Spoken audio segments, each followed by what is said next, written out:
लोग पानी की बूंद बूंद के लिए वहाँ तरसने जा रहे हैं और ये आम लोगों के लिए परेशानियाँ ज़रूर बढ़ेगी, लेकिन ये पाकिस्तानी हुकूमत को ये सख्त चेतावनी भारत सरकार की है। हम लोग एक हैं, लेकिन दरअसल ये अंदर ही अंदर सबको पता है इस अलायंस का कोई वजूद पूरे देश में नहीं बचा है। बिहार में कभी भी ये धराशायी हो जाए। पंचायती व्यवस्था के जरिए महिलाएं और समाज के कमज़ोर तबकों को राजनीति की मुख्य धारा में प्रभावी तौर पर उन्होंने आगे बढ़ने का अवसर दिया।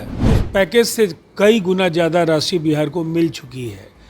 प्रशांत किशोर जी वेतनभोगी कर्मचारियों की एक बड़ी जमात लेकर चलते हैं। जेडीयू के राष्ट्रीय प्रवक्ता राजीव रंजन प्रसाद हमारे साथ हैं। पहलगामा में हुए आतंकी हमले के बाद भारत सरकार ने कई बड़े फैसले लिए हैं। पाकिस्तान के आवागमन पर भी रोक लगा दी गई है।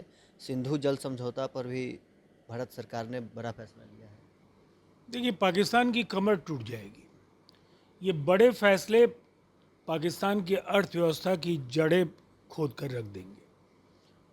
लोग पानी की बूंद बूंद के लिए वहाँ तरसने जा रहे हैं और ये आम लोगों के लिए परेशानियाँ ज़रूर बढ़ेगी, लेकिन ये पाकिस्तानी हुकूमत को ये सख्त चेतावनी भारत सरकार की थी कि अगर भविष्य में ऐसी घटनाओं की पुनरावृत्ति होगी तो कुछ कड़े कदम उठाए जाएंगे।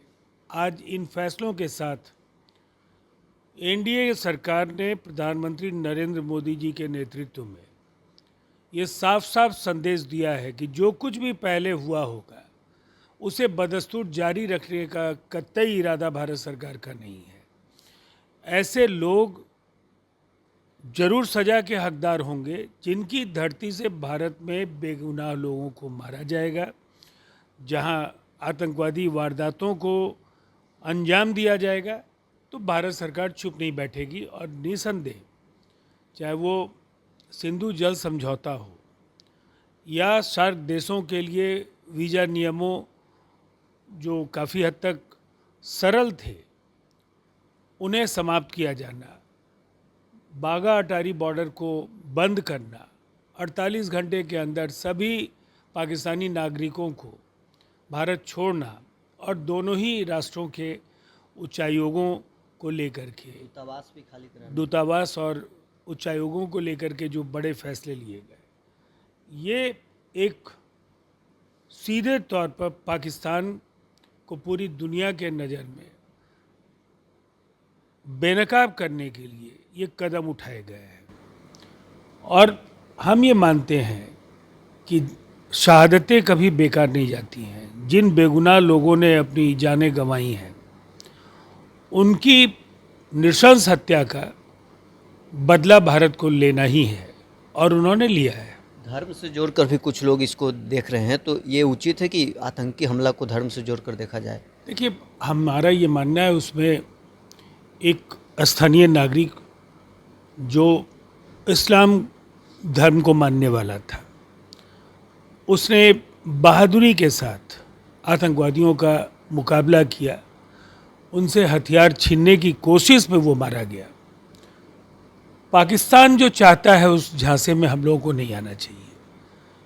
आतंकवाद को लेकर हमारा स्पष्ट तौर पर मानना है कि पाकिस्तान को एक फेल्ड कंट्री हम मानते हैं, एक फेल्ड नेशन, जिसके लोगों की मुश्किलें हर दिन बढ़ती जा रही हैं। बलूचिस्तान में उनके सैनिक मारे जा रहे हैं।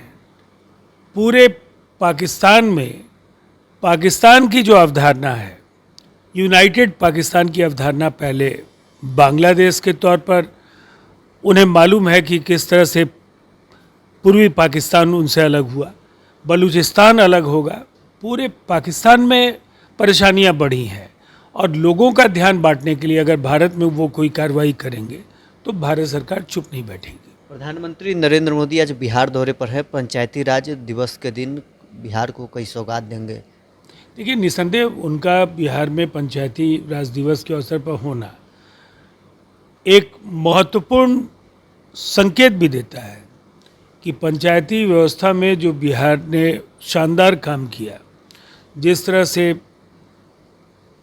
पंचायती व्यवस्था के जरिए महिलाएं और समाज के कमज़ोर तबकों को राजनीति की मुख्य धारा में प्रभावी तौर पर उन्होंने आगे बढ़ने का अवसर दिया, तो ये आज का दिन देश के लिए अहम तो है ही है, लेकिन बिहार के लिए भी खासा अहम है। और इस मौके पर यशस्वी प्रधानमंत्री जी बिहार में होंगे।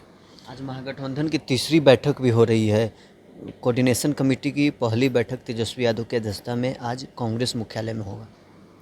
ये मुझे नहीं लगता ये बैठकें केवल ये बताने की कोशिश है कि हम लोग एक हैं, लेकिन दरअसल ये अंदर ही अंदर सबको पता है इस अलायंस का कोई वजूद पूरे देश में नहीं बचा है। बिहार में कभी भी ये धराशायी हो जाएगा। मिलकर भी लड़े तब भी ये कुछ नहीं कर पाएंगे। तेजस्वी यादव अगली बार नेता प्रतिपक्ष बन पाए, इसकी स्थिति भी बिहार में नहीं है।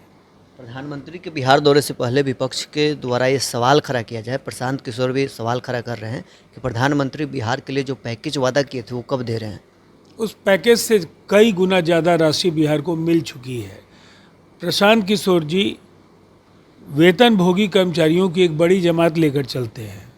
उन्हें जानकारियां संग्रहित करनी चाहिए कि यूपीए की सरकारों ने, कांग्रेस की सरकारों ने बिहार के विकास के लिए क्या किया और एनडीए की सरकार ने 2014 से लेकर 2025 के बीच दिल्ली में क्या किया और बिहार में 2005 से 2025 तक बिहार के ओजस्वी मुख्यमंत्री नीतीश कुमार जी के नेतृत्व में बिहार क्या क्या हासिल कर चुका है। उन्हें अध्ययन करना चाहिए। चलिए, जेडीयू के राष्ट्रीय प्रवक्ता राजीव रंजन प्रसाद हमारे साथ थे। क्या कुछ कहना था इनका आपने सुना है। बहरहाल इस क्रम में इतना ही। आप बने रहे न्यूज़ 4 नेशन के साथ।